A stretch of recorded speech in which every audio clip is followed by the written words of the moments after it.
Hello and welcome back to the class. आज एक बहुत ही पॉपुलर टॉपिक जिसमें अक्सर बच्चों को बड़ी दुविधा रहती है, नाम है एक्टिव पैसिव। अब यूँ देखिए, यदि आपको कोई स्टोरी लिखनी हो, किसी विषय पे छोटा आर्टिकल लिखना हो, आपने बोला that particular temple was built by Vikramaditya, by that particular king. वह मंदिर का निर्माण उस राजा ने करवाया था। अब इसे और सुगम भाषा में यदि हम कहें तो यूँ कह लीजिए कि राजू एक बहुत शरारती किस्म का लड़का है। Raju is beating somebody, Raju किसी को पीट रहा है।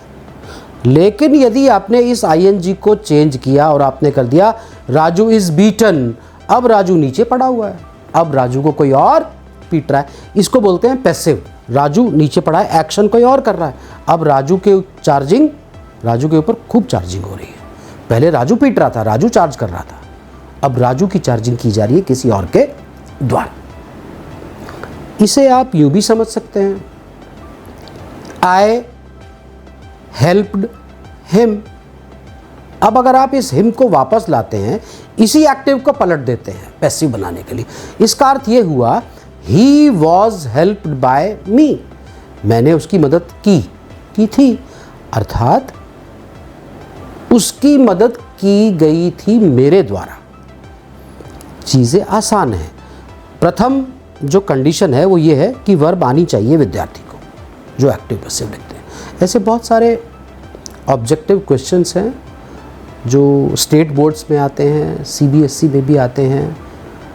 आईसीएसई थोड़ा बेटर है, मतलब बेटर यानी कि यूँ कह लीजिए कि उनका अंग्रेजी का जो अभ्यास है वो हमसे थोड़ा सुदृढ़ है।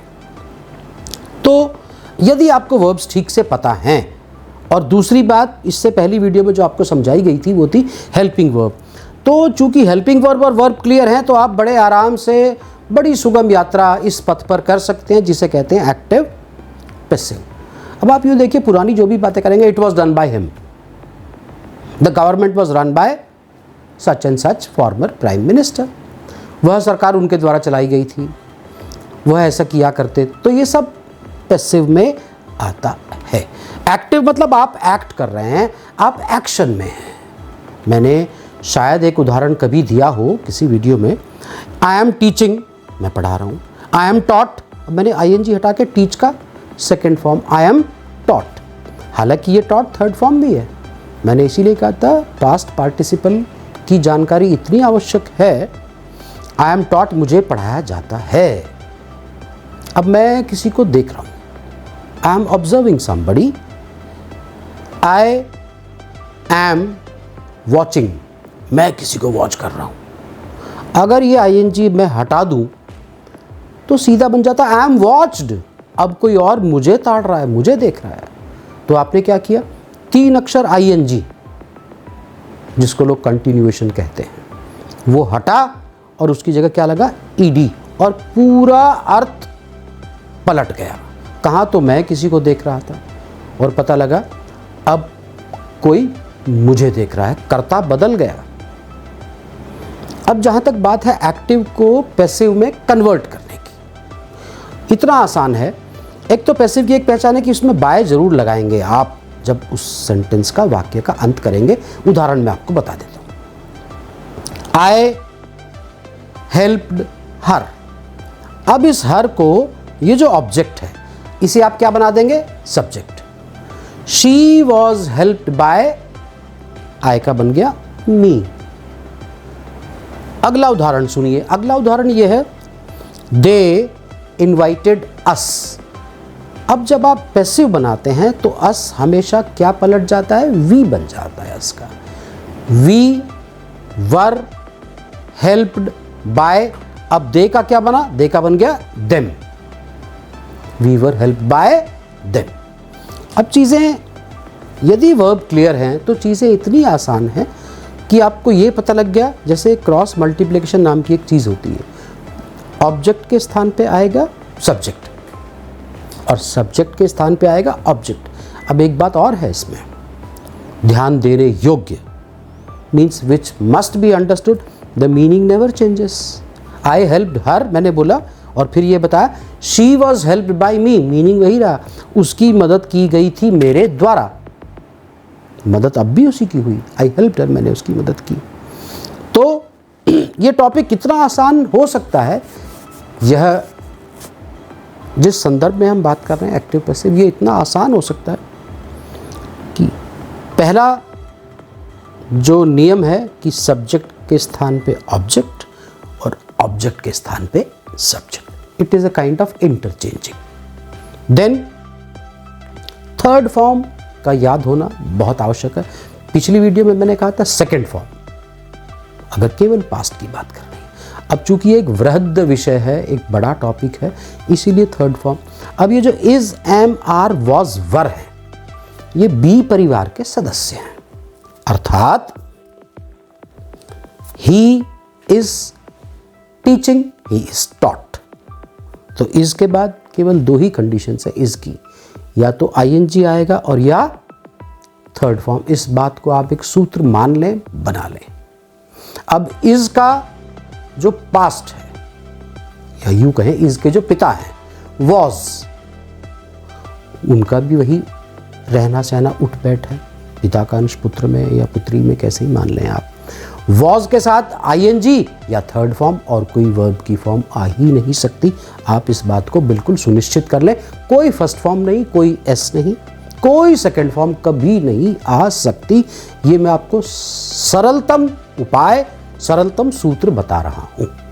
इज के बाद या तो आईएनजी आएगा वर्ब के साथ और या आएगा थर्ड फॉर्म। बिल्कुल तय समझे, तयशुदा। फिर भी कोई संशय हो, go to the comment box, ask any number of questions, I am there to answer, and that too in a simplified manner. और ज़्यादा सरलीकरण आपके लिए कर दिया जाएगा। We are here to help you out, the entire team. दूसरी बात, यही नियम एम के लिए भी लागू होता है। आई एम हेल्पिंग, अब तो मैं मदद कर रहा हूं, और हेल्पिंग का आईएनजी हटाया और ईडी लगा दिया, चूंकि ये वीक वर्ब है। आई एम हेल्प्ड, अब मेरी मदद हो रही है। वाक्य तो पूरा बदल ही गया, कर्ता भी बदल गया, किंतु एक बात आपको सुनिश्चित हो गई कि वर्ब बदलती है तो अर्थ बदलता है। दूसरी बात, वर्ब एक ऐसी चीज है कि एक्टिव पैसिव में थर्ड फॉर्म का जानना आवश्यक होगा, ये आपको पता लग गया।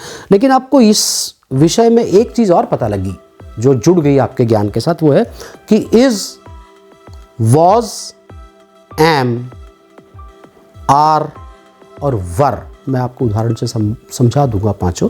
इनमें या तो आईएनजी लगेगा या थर्ड फॉर्म, और कुछ लग नहीं सकता।